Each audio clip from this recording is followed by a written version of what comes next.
Well, hey, I'm Skip. And I'm Scott. And welcome back to this bi-weekly podcast that I don't think we made the deadline for 2 weeks from the last episode, did we? Oh, man. I haven't heard the bi-weekly phrase describing this one in a long time. Yeah. As far back as I've heard a new episode. Right, yeah. So the last episode I actually had to look was Vault of the Void, which... that fun card game, remember that one? Yeah. Oh, man, that's what killed it. That's what killed the show. That's not what killed the show. I think I killed the show, to be honest. And then I went through my this is super stressful. Everyone's stressful at the end, like with COVID going on. I've hit my limit. I can't do any of this anymore. And I went through it. And then right about when I was going, you know what? This seems okay. I think you were going through a very similar thing, right?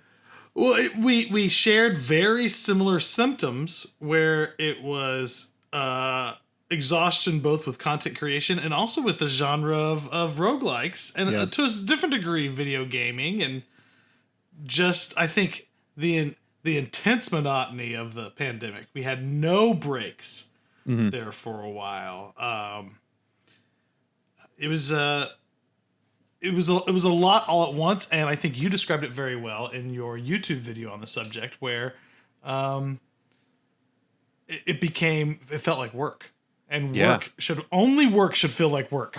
It's true. I'm here to say hobbies should not feel like work. That's very much yes, a very true statement. We turn to hobbies. Well, to invigorate us from what work drains us. Well, I mean, let's look at what I was doing. I was doing streaming. Kind of as much as I could. I was playing games on Discord. I was YouTube doing like 5 game reviews a month, which was stupid. And running marathons, marathons. This podcast every 2 weeks. But I reached a point where I was just like, I don't want to do this. In fact, like I'm like, you know what? I'll just sit down and play a game for me. And I sat down. I think I opened up Dead Cells and was like, I literally played through like Prisoner's Quarters, and I was like, nope. I think I tried to open up like Necrodancer. Nope. I know no games were enjoyable. I stopped everything for a while. And I found another video game that was like, I got back into Minecraft actually a decent amount. Like just let's do an open sandbox game where I can not think about anything. But then I was just like, I got to take a break from it for a little bit. It was a good break. It was a good break. Helped me figure out what I want to do around making some of these episodes, what I want to do around playing games. It helped me figure out, for me at least as well, what I actually liked about some of the roguelikes. And actually something that I actually want to talk about is kind of a topic for today. If we can have a topic, that's okay. The topic away. I wanted to kind of talk about the roguelikes you end up going back to. Like the ones that when you're having that stressful day or you burned yourself out on way too much content creation, where do you go? Where do you go back to? What's that thing that kind of makes you go, you know what? I could sit down and play a game of what? So the mom spaghetti runs. Yeah. Yeah. Where it doesn't, or even the ones where maybe you're not that great at them, but you enjoy it anyways, you know, because those are very important games to play. All of mine. No. Well, it's funny because they're very rare. The idea of going back to a roguelike that I don't have the quick muscle memory for at hand, but I'm willing to do it again. Not necessarily just action, but even strategies. Okay, well, what does recall mean in this? What does purge mean in this different card game? I mean, the idea of relearning and doing the resynapses. I've got this. You and I both. We've got this big pile of unplayed games, and a lot of some roguelikes. But you and I both know that one of the reasons why we do have a big pile of unplayed games, being such big fans of PCE and indie gaming, is because we know and love all the best games. Yeah. And we're looking hard for the other ones that if you have consumed the greats, then we're always on the hunt on the horizon for the next one and being what's that one unknown game now that's going to be just amazing? You know, you end up buying a lot of crap. You really do. You end up pouring through. You end up finding out what's so great about the greats, what's worthy of playing in the games that are working out. You know, they start to stand out. And other games, like there's certain games that really do scratch the itch. I really like a great game that kind of brought me into it that I've never beaten and I never will, but I will always play, and that's Nuclear Throne. Nuclear Throne. Not nuke. Not Nuclear Throne. I will Homer / George W. Bush this every time if you give me the opportunity. I think it's nuke. I think it's nuclear. I think it's nuclear. I think you're right. New. I think nuke instead of nuke. Nuclear is what you're not supposed to say. I think even Eisenhower said it wrong both ways. I don't know. You're in good company if you say it wrong. I think everyone knows what 4x3 aspect 30 FPS game you're talking about. Yeah. Thank you. Nuclear Throne. That scratches the itch for me, so that a game like Enter the Gungeon doesn't. It's just very similar. It's just a kind of an expansion upon that mouse-driven, WASD, roll to not get hit, bullet hell. Interesting. You've actually never beaten Nuclear. Now I'm thinking about it. Thank you, I'm Throne. thinking about Because it. as I never have. I mean, I haven't put a ton of hours into it. I love the game. I haven't put a ton of hours, but I was like, I watched a lot of people play the game and just like do loops and stuff. And I'm like, that didn't look all that hard to get all the way through it. And I play it and I die like level 2. And I'm like, what am I doing wrong that they're doing? I've gotten pretty far, but I have not beaten I'm not sat on the throne, which I don't know. I don't know why. So I think there's certain unlocks that are pretty key that I haven't done that I think will found, and I'm very, after taking my break and getting sick of roguelikes, I've become super aware of like, oh man, I think I just kind of suck at all these games, but I've played them long enough so that I've unlocked everything that they do, or they, make the mob super easy, or they do something in order to just get me to the next achievement. And if you've 100%ed all the achievements, you've unlocked all the cards, you've you've done everything you're supposed to. That's a much easier experience. Playing Hades the millionth time is a completely different sensation with than Hades the first time. Yeah, with Hades for sure. Games like Dead Cells where you actually are unlocking significant weapons. But Nuclear Throne, there's not. Now, granted, there are mutations, but right, starting out with golden guns, things like that. Yeah, I can see that. But that won't carry you as much as some of the other games, though. Right. I mean, that is a true. It is a like Enter the Gungeon is a true skilly, bullet helly, complete experience extravaganza in terms of knowing where the patterns of those shots are going to be, and experiencing it and knowing what to pay attention to. And I love just the experience and the chaos of it so much that it is really the ultimate itch scratcher, because it's also quick. It is quick. No frills in the loading. Yeah. There's something to be said about being able to boot up a game and not have to wait for the game to start forever. Not to wait through cutscenes or wait to figure out where you're at, or my inventory is full. Let's go. Where were we last time? It's just nope. Start, pick, go, dead. Right. Redo. Yeah. The older I get, and the more I like just reading books, the less I'm turning to my games for story. And I don't know if that's necessarily an older as you get thing, because for me, that actually started when I got into video games as a kid, when I didn't have a console at home. I had a PC that was a 386, I'm dating myself here, that could barely handle any games. I think I had like this bowling game. And I had, the Space Invaders, right? Had the asteroids, I had those. And you didn't play any text games? I didn't. I wasn't into text games as a kid for some reason. But for me, when I would go, so I'd go to the Walmart or Target or something, they'd have the console there that you could play. I would love to sit there, and it was like, okay, if the game was like story and you'd boot it up and you have to wait through explaining things. My mom is coming to tell me to hurry up because she found Right. me, and I haven't been able to play anything yet. Versus like spinning up. That's why my love for Mario is what it is. I could go to the store, I could boot up Mario World and hop on Yoshi and go immediately. It was great. So Yeah. I don't know if it's Mario's necessarily physically pushing you through the game as opposed to like the King's Quest exposition or Yeah, so for me, that's something I think just inherent from growing up, that I didn't like games that delayed my getting into the game because that would be less game I could play. Sure. I appreciate both. Ones that weave it seamlessly are rewarding, and a good story is always better than no story. It's all about gameplay, because I do enjoy reading comics. I do like short film, and people are making crazy great stuff on the internet now, and it's now easier than ever to get really great the films that they are making now. It's easy to consume it.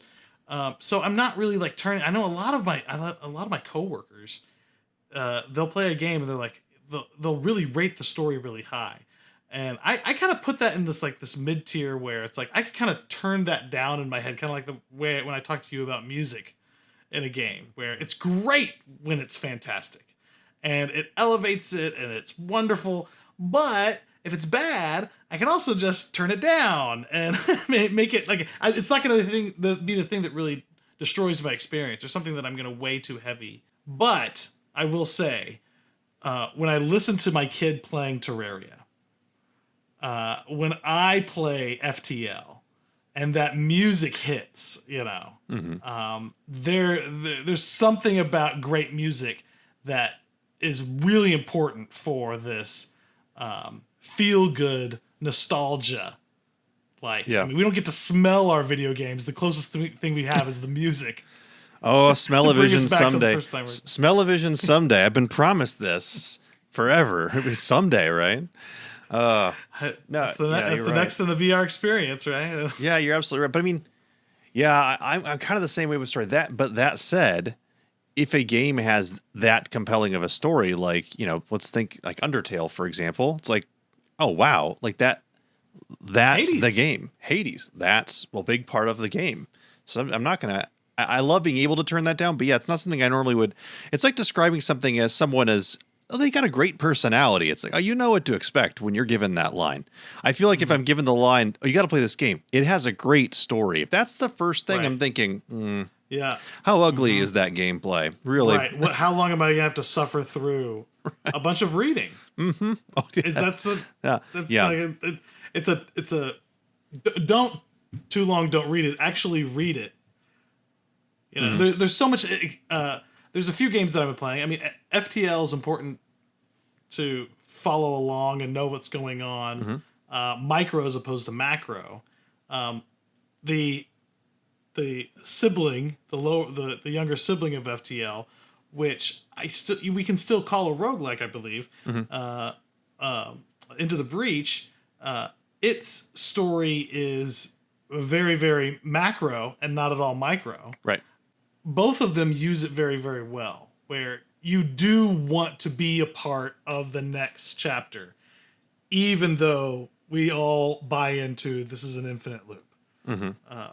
And when you have 100%ed a game, a system, it has to be an exceptional gameplay experience that has nothing to do with the story, because we've written it all and we've consumed it all. Yeah. To want to go back to it. So, and I think Into the Breach does that in an interesting way, because you've solved all the puzzles in all the different ways, so to speak. So FTL still want to do it. So FTL, Into the Breach, you just bringing those up, or are those two your go back to games as well? I didn't know if we were claiming these on Red Rover teams. No. Skip, We're not claiming them. Just I want to know what your go back to games. What's your go back to games? I wanted to bring up. I definitely want to bring up Nuclear Throne, FTL with a mention to Into the Breach for sure. But the one for me, the feel good, the game that I feel wrong if I haven't played it in over 3 months is Binding of Isaac.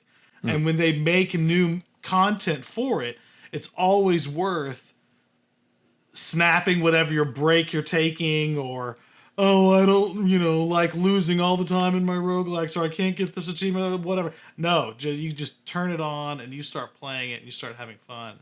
And I come to find out now that I have two young boys, you play it when they're in bed, which, as you know, is way too late anyway. Mm-hmm. So these games aren't getting played at all, is what I'm saying. Yeah, yeah.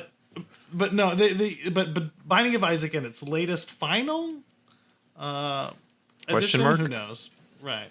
The final ultimate extreme edition. Sure, Yeah. sure. Whatever sells, Yeah. whatever brings in whatever the marketing experts say. Mm-hmm. It is fun. It is great, and it does make me want to pour hundreds of hours into the game again with all the new characters, and I want to frustrate myself with all of this new content.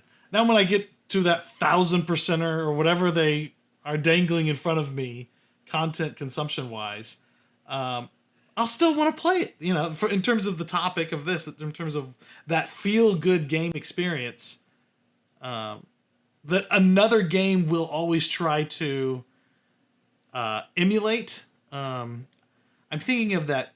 You're gonna have to help me out, Skip. But that shopkeeper game that definitely feels Isaac-like whenever you go into the dungeon. Moonlighter, right? Moonlighter, great game, love it.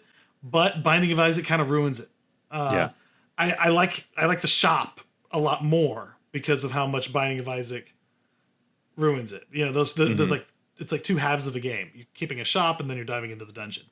And the dungeon is so much like Binding of Isaac that I end up not playing it very much. Yeah. And the shopkeeper part is great and I like it. But it's almost like I might even like this more than Binding of Isaac, but too bad I already fell hard in love with Binding of Isaac first. Yeah, it's definitely one of those things where I do find that when games decide to do two major pieces, it's like, it's not quite the best shop management game out there, and it's not quite the best bullet hell game, and it's interesting that they brought them together, but it squarely lands itself in the unique game pile. But not a comeback to game. Not a game that's gonna write home about, like Atomic Crops. Did you ever play Atomic Crops? I did. I do. Same thing where it's like, it's a mediocre bullet hell, and it's an interesting farm simulator with not much thought put into it. But you're not going to pick it up if you're looking for a farming simulator, and you're not going to pick it up if you're looking for a bullet hell.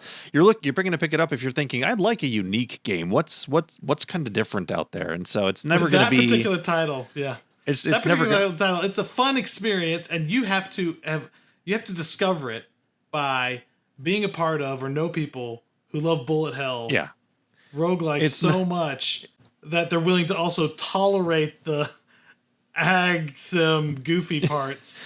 It's so cute. Much it's that cute though. It works for them. It's cute. I do like that game in particular because that does fit me. Mm-hmm. It just so happens to fit me. I love, Curse of the Necrodancer. I'm not the I it turns out I enjoy rhythm games, but I'm not like a rhythm game connoisseur. Mm-hmm. There's all these different games that are able to connect to roguelike more so than RPG, Ag Sim, City Builder, Tower Defense. I mean, there's just not really there's not as much versatility as we see because people misuse it, right? As we've said, and yeah. I mean, most of the games we talk about are technically roguelites. Although, ironically, the one you brought up, Crypt of the Necrodancer, just so that we don't have the angry comments, is a rogue. Is technically it's a traditional roguelike. Technically traditional roguelike, like traditional roguelike. Yeah. Turn-based, grid-based, all that stuff. It just adds in. It has a couple things. It just adds in the music. Which, speaking of which, that is one of my go-to. Fire it up. Let's relax. Let's chill. Let's play some Necrodancer. I'm not a rhythm game aficionado myself either. I think for me the big piece about it is that it's because music being important for me, like the game music is absolutely amazing, but it's bite-sized enough that even if I take my time in a run, we're talking a half hour. If I'm going fast, it's 15 minutes. It's super bite-sized. I'm not like a speedrunner in it. I actually tried racing in it for a while. I discovered I'm not the competitive type. That was not a good idea. I almost rage quit at a tournament. There's another story for another day. Skip's rage quit on a tournament. But for me, it's that bite-sized. I can win a run, but not every time. So it still presents a challenge because there's still enough RNG that you still have to be nimble enough to adjust to what you're doing in the game. Which for me, in a go back, relax game, I looked back. What are all the games that I have enjoyed over a long time?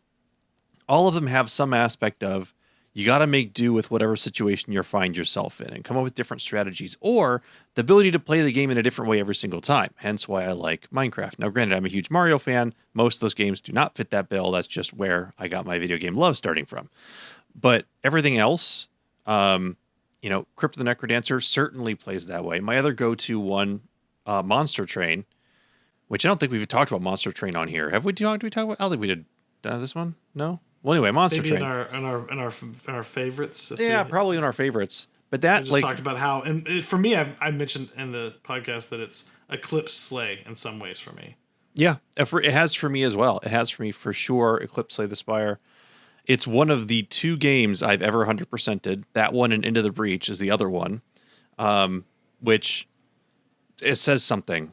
Very worthy, both of those games for that. It's definitely one that, like, my thing that I do lately is I'll hop on, open up the daily run, and it's probably got the best daily. It has the best daily mechanics. The 2 selected mutators that change up the run versus.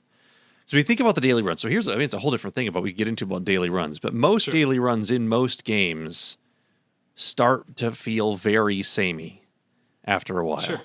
Absolutely. Because Slay the Spire has, I think, some of the worst dailies because it's always one of like 3 or 4 different combinations. You for sure played it before, just with different RNG.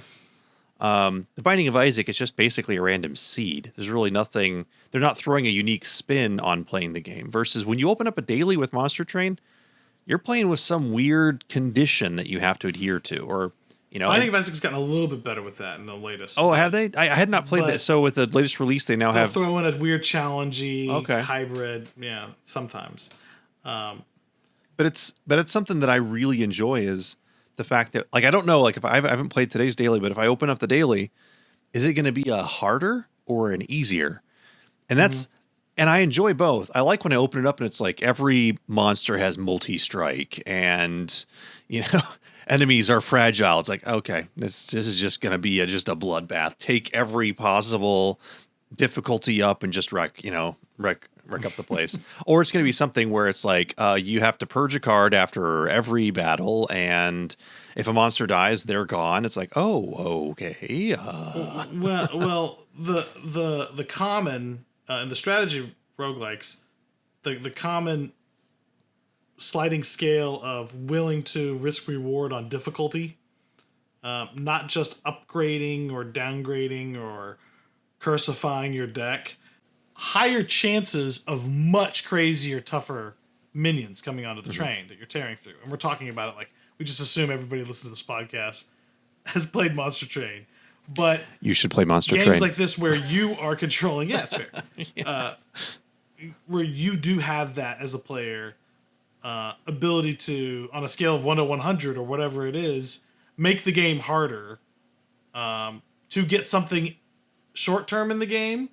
Something real tangible, but then also big points at the end. You play any of these games that you can quote unquote master long enough, and the typical run you should be able to get through. It takes a long time for you to do that in a game like Curse of the Necrodancer, where you're used to all the songs and you're used to all the mob patterns to be able to take the average seed you're given and at least just win if you don't take too many risks. So then the next tier beyond that is, well, take more risks so you can compete on the daily scale range, which it's a whole other game, a game within the game. We're not just talking about survival. We're talking about, winning big. And And so that forces you to take on so much more risk that the game gets harder, where it then casts survival into doubt. I think a big part of the genre that's appealing to me is the fact that you can, for the most part, come back to the games and kind of pick right back up. You need a derust run or something like that. Yeah.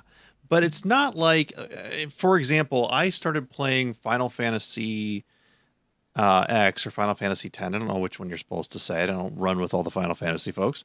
But I started playing that, and I had gotten, this was back when PS2 was the latest and greatest machine that was out. And I played for probably about 20, 25 hours. And then something happened where I had to take like 2 months of a break. And I came back, I popped the game in, and I went, I don't know what's going on right now. I don't remember the story. But most importantly, I don't know the next part of the story mission where my trigger is to continue this game. I played probably 10 hours going, what am I supposed to be doing? And like, I'm going, great. So for me to continue this game, I need to start over, which I did, and just redo everything. Because by the time by the time I could figure out where I was, what I had done, looked up a guide, that was just, it was too much. There was no way to kind of come back to that game. You have to kind of play it straight through versus, let's say you want to play a game like Binding of Isaac or Dead Cells or Monster Train or Into the Breach, whatever. You can play it for 8 hours, 10 hours. Put it down, come back to it. It's going to be right where you left it.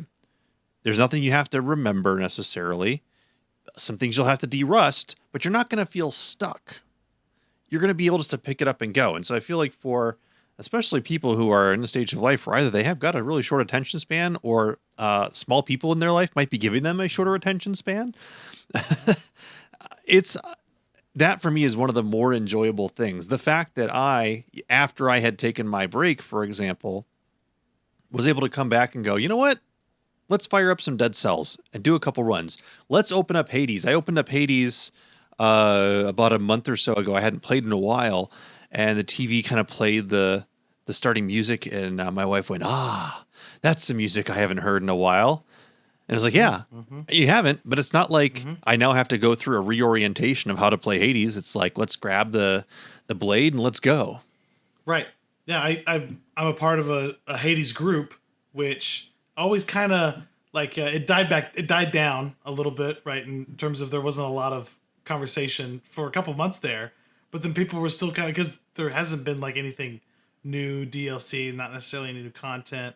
It's just people saying, "Hey, I finally beat him," and we're like, "Oh yeah, hey, cool, great, I picked it up," or I picked it up again because I want to try and 100% it. And you do think, "Oh, is that the game I'm gonna play next again?" Like, these games are so good, they compete against brand new buys and win sometimes. You know, that's how great. Oh, for that's sure. how great some of these fantastic games are. I have purchased, was it Phoenix Immortal Rising?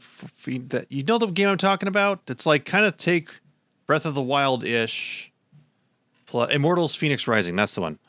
And so it's like placed in Greek mythology. Breath of the Wild like style. And I bought the game. I've been super excited to play it. And then I opened up Monster Train. And then I opened up Necrodancer. And then I decided let's pick up, I forget what other game it was. It wasn't Binding of Isaac for me. But literally, I've owned it for 6 weeks, and I have not started it yet because it's like these indie games. Well, that was, I think, technically might be, is that an indie game? No, it's not an indie game. But these indie games, the quick 15-minute game, the quick half-hour game. I decided, fix. Yeah, Griftlands. I decided, hey, let's do Griftlands again. I hadn't played that in a while. I'm like, I've got this new shiny game, open world, beautifully done, hours and hours of content. I want a cart game, please. It just said, sure. It's just, they went out when you know you can just get in, get out. Well, there's the mental preparation. We're tired old men, Skip. The the unpacking and the setting the table for introducing to new characters and new gameplay systems and new currencies and new resources, new rules, new strategies. Like, I don't want to learn right now. I'm learning a new language. I'm learning a new programming, something else. I'm learning how to do this or that at work, and I'm talking to my kids, and they're learning new languages. I just want something that is easier, or I can build upon, or get 1% closer to that one achievement. That's I don't have to learn anything new. You do want to be a cultist simulator again. I want to mention that game in this. Really? In this You're podcast. wanting to get back to that? Because this is a roguelite. This is a roguelite that card game that. I mean, it's even on the fringe of that, though. I mean, it's very fringe, very fringe. And I haven't played another game that's anything like it. I've created systems in it that I've wanted to maintain, and I kind of want to get through all the crap of setting that up ahead of time. Like, I want to have a game save in a roguelike experience that would never allow something like this. And maybe you could do that in Cultist Simulator. I don't know. But my point is like, I want to have an optimal experience very quickly. Like, have a perfectly outfit character, on the last 2 levels of Binding of Isaac, or the last 2 levels of Curse of the Necrodancer. Like, it's worth it to start over to do a new run to try and get to it, but the experience that you're getting yourself into. Unlike how I feel, one of the reasons why I will never really probably think of Enter the Gungeon in this mom spaghetti category the way I do Nuclear Throne. I'm horrible at bullet hells, so I'm not going to beat either one of these games. But Enter the Gungeon, I felt like there was always this other big door with harder and harder mobs that I'm going to have less and less time to learn, because I'm going to have less and less time in front of them because of how long it takes to get there. There wasn't any kind of like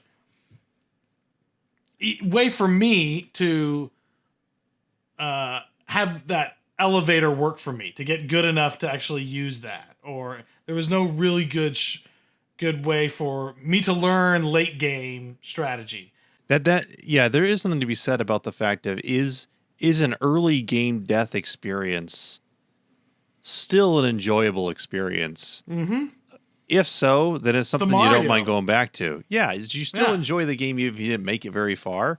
And I definitely have to say, Gungeon, while I really enjoy the game, it does take a while to build up steam, because getting the keys to unlock the chests that hopefully you can get things, or enough money to actually get a build that actually makes it worthwhile. Like, you have to make it to about the 4th chamber for your build to start feeling fun for the most part. And if you haven't gotten some master rounds, if you haven't, it's going to you feel like you've now spent 25 minutes going, I don't have a good enough build. Versus Nuclear Throne, like, you can go from nothing to what's happening with this weapon very fast. Right. Yes, that's the good way of feeling the dynamic. Both games are chaos driven, but like good bullet hells are. It's the same with Isaac as well. You can get a good starting item that synergizes with another item that you find right on the first floor there, and all of a sudden, you're shooting. Oh, this is going to be a good run. Exactly. Versus, let's just hold R and just reset this thing. Right. Yeah, and that is what makes R so powerful as you learn the game. What am I going to play tonight? And it's really super valuable the time it takes when you finally have it. Leisure time. And so what's the situation too? If I'm laying on the bed with the Switch, that's very different in a different roguelike experience than being on stream or on my computer with headphones on or what have you. So there definitely is, as I was thinking about that before too, it's like it's a little bit situational for me. What game am I going to pick up in what situation? Because I'm not going to pick up Crypt of the Necrodancer, Scott, just so you know. There's no curse. It's Oh, crypt. sorry. It's all Yeah, good. I do It's that a all lot. I good. do Just that. say Curse of the crypt. Crypt of the Necrodancer. Sorry. Yeah. As I was saying it, I Crypt knew of the it was Curso Dancer. I'm not going to pick up Crypt of the Necrodancer if I'm hanging out in my living room watching something on the TV and we're just, hanging out. I'm not going to all of a sudden have da da can't. da da da. Like, it's not going to happen. Put on your headphones. Yeah, but I'm not going to put on headphones if we're just like if it's. But I'm gonna if I'm wanting. You know what? I got me time. Let's put on the headphones. I've got everything else taken care of. I'm not Don't mess letting with the dog Dad. out. He's playing. Don't mess with Dad time. That's when it's coming out. But yeah, but for example, but that's why I think it's so often for me Monster Train comes up because I'm just often hanging out. It's sort of we got a kind of a movie on in the background, just chatting casually. That's why I tend to go to a lot of the deck builders genre games, Monster Train, and that's why I picked up Griftlands again recently because I'm like, you know what, I can play a little bit and look up and that's actually the benefit of actually a couple times I've gone back to even some of the more traditional roguelikes like Tangle Deep is one that every now and then I'll pick back up and play through as well because you can literally move. Question for you, yeah, sure. What's up? Like Stop at any time. Nothing's gonna happen. Right. While I've paused. You can alt tab your life away. Yeah. And go and leave. Yeah. Go out to dinner, come back, no big deal. Mm-hmm. Oh, let's go up next. Okay, tomorrow I might take my next move. No, probably not like that, but that's sort of the benefit of sort of the situational game as well, which depending upon where you're at in life, what you got going on, kids, family, that makes a big difference.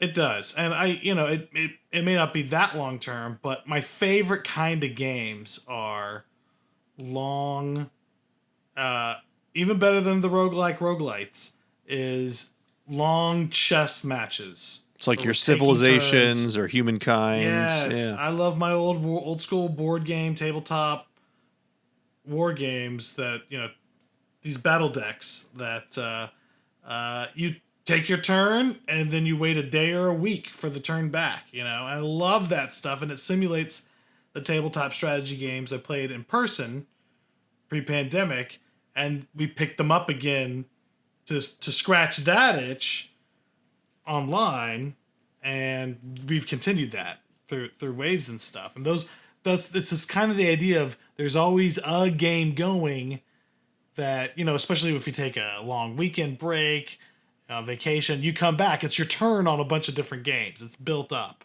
Yeah. And so like throughout my day, I don't mind like, okay, it's my turn again. That's great for Monster Train, which we keep coming back to because it's scratching all of these it's hitting all these notes. It is something where you're picking your character, your clan, and you can be really good and preferential to that experience. And the game just grows and rewards you for learning other clans as well. Right. And that also is just a very easy thing for them to like just build more content and more value in, and like different kinds of relics, and it makes it bigger than its parts, and it has a great daily. Mm-hmm. And great one to go back to. Right, and it's one of those games where, as opposed to Moonlighter, where you're like, just came up short, and it's just a little too much to Binding of Isaac, and I love Binding of Isaac, and maybe if I didn't. This is like, if you failed at a couple of things, you would be the poor man slay the spire. But you didn't. They did not. And so we have a new king. Mm-hmm. It's true. A new nostalgia king reigns. It's true. And so Slay might have been able to affect it by making more things and more bosses and more routes and more characters and cards. I think they actually. But it's kind of a war of attrition. I think they actually did that, but in the wrong way, because they made the heart fight so incredibly difficult for the casual player. For many, it's just unreachable. Getting to that type of a strategy of what you need to beat the heart is not something you can go through Ascension 20 and still not really know what it will take to beat the heart. I think they went too hard, and I think it really pushed a lot of people out of the game. They only enhanced its weakest parts, if we're just going to talk about this one particularly, because the worst experience in almost any roguelike game is choosing a strategy and the game, the artificial intelligence calls you on it and makes you eat it. I will be working on my Shiv deck. I love the Shiv deck. This is I play this game only for Shiv decks, and that's going to be my strategy. And there's certainly enough content and game and cards that are insisting that this is a viable strategy. And oh great, I've drawn the one guy that will make that completely impossible. Yeah. And even though I've spent 20 minutes, I might as well hold R. It is a tough RNG roll. That is a horrible. That is a tough RNG roll. Because, yeah, it's not like a Shiv deck is a bad build. It's a fantastic build, unless you get Time Eater. And that is the problem, is that, like, I like then you gotta change everything. My favorite is a ironclad strength build, power strength build. And so the Awoken, you surviving round after round means you ultimately will win. Yeah, but it becomes a defensive game. until I get the Awoken, and then it's like, great, I've got this power deck going on. Right, I just wasted all my time because I have no defense. I've gone all in on power and offensive cards. I have to win quickly. Right. I can't wait till phase 2 to play my power cards. I'm dead. We saw what they're. I mean, besting a boss that feels designed to take out your strategy is a good feeling. Yeah, yeah. But to then have and so you experience that when you get past the second boss, and you see, oh crap, I've got Time Eater and I've got a Shiv deck, or I've got a power deck and here comes the Awoken. You've got enough time to make adjustments where I'm only going to use certain upgraded powers against the Awoken where I can still be fine. Their strength's not too bad. And then I've reacted and I've purged all my superfluous powers or whatever. Right. I've made my adjustment. You try to do that, yeah. But then it's like, okay, great. I've beaten that. And now I really want to play this metagame where if the idea is if you're good enough at the game, you should try to beat the hard every single time. But you've made that adjustment for what are they, floors 21 through 30 or whatever it is to get to that third boss. Then you've got you don't have enough time to then restore your strategy again. Like I like I don't mind the idea when it's like, oh crap, you've got to change everything about your deck. If you beat this last guy that was a deck spoiler, you win, the end. Yeah. But now you're adding 3 more bosses beyond him, and I can't, and I don't, and it's not another 10 rooms to do adjustments. It's like 3 or 4. And there isn't some kind of crazy merchant to double the size of my deck or cut it in half or do whatever to something to really to make the change. I just thought it was kind of a weird, inelegant late game that they tacked on. It does feel. And I like fighting the heart, but it was not. It didn't feel like the other games. It did not. I did appreciate. Yeah. It definitely did not. It pushed, and like I said, it pushed. I think for a lot of people. If you're a casual player and you don't want to do ascension runs, you don't want to learn that strategy, you just want to be able to beat the game, you feel like you're never going to beat the game. And it's tough when a game feels that far out of reach to people starting the game, At least, with most others, you see that final boss and you go, that looks tough. I could conceivably think of a way of getting it. The first time you face the heart, you're like, that's 400 damage in one. I can't defend against. I don't even know how to start thinking about how to defending against that. So it makes it a little bit discouraging as opposed to encouraging you to figure out a better strategy. But it's still a fun game to go back to. But when I go back to that game, I pretend like the heart's not there. I've excluded that from my go back perspective. I've excluded the heart from my pick up the game to enjoy because I don't enjoy that aspect of the game. And then it's still enjoyable. I just pretend like the heart's not there. I never take the little crystals. I always just go through as though getting the victory question mark is the end of the game. And I'm happy. I'm happy with that. So let's talk a little bit about this podcast. Let's meta this podcast a little bit. Because we had talked a little bit about what we want to do going forward. It's not going to be a bi-weekly thing. It's not going to be a bi-weekly thing because that's kind of what we had talked about at Burned Out. It will be a little more frequent than once every 6 months, right? And a little bit more frequently. But we are going to instead focus on when we find a game we want to cover, we'll make an episode, we'll release it. We'll try to keep to a more regular schedule. But I wouldn't, if you're looking for it to drop every Friday or whatever it was before, or every other Friday, it's not going to quite be that case. Right. I feel like when we have something to say, and that could be as broad enough as a new game comes out and we've got some thoughts on it, good or bad, that's totally fair, as well as, this new game that all the other cool indie gamers are playing that we finally got around to. But I also want to say that give us a big margin here for just looking at things in gaming through the lens of fans of roguelikes and roguelites. Yep. Because I am getting into more kinds of games, but my appreciation for them is only expanding because of my roguelike fandom. That's a big part of it too. And instead of forcing ourselves to go through and go, hey, every 2 weeks we got to make this episode about some game that we picked up that we hope maybe would be interesting. Right. We're going to stick to the stuff we should know. I mean, I think we're going to talk about Loop Hero mostly because one of us likes it and one of us really doesn't. Sure. And I think there's a few others as well that I've actually played over the last couple of months that if Scott's wanting to pick them up, we might cover them here. One of which is kind of a Hades ripoff plus card builder. As you were asking, there is one out there that we might cover.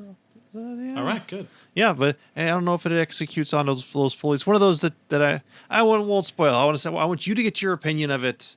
I don't want to spoil you on your opinion, whether or not you like it or not. I'm excited. Yeah, but so we'll be back with doing that. Scott, thanks for sitting down and chatting with me again. It's been fun to do this again. I have actually missed this, and I'm glad we could. I have missed it too. I'm glad we could make it work. Yeah, it's. I have a big love of talking about the things that I spend way too much time doing, and so I get to justify it even more. Oh, now I really do need to check out this title because I didn't talk about it with Skip. That's always a good reason. A good excuse. Another good, yeah, a North Star in the wilderness of what am I gonna play next? Right. I need something out there. I need more. Wonder what game we could. Wonder if this game would be good to talk about. Would you think it'd be good to talk about? We should talk about it. Yeah. Anyways. So thank you for inviting me back. Absolutely. Thanks everyone for listening as well. If you are listening on a podcast player and you want to see our pretty faces, this will be our first episode over on the YouTubes that will have our faces being shown.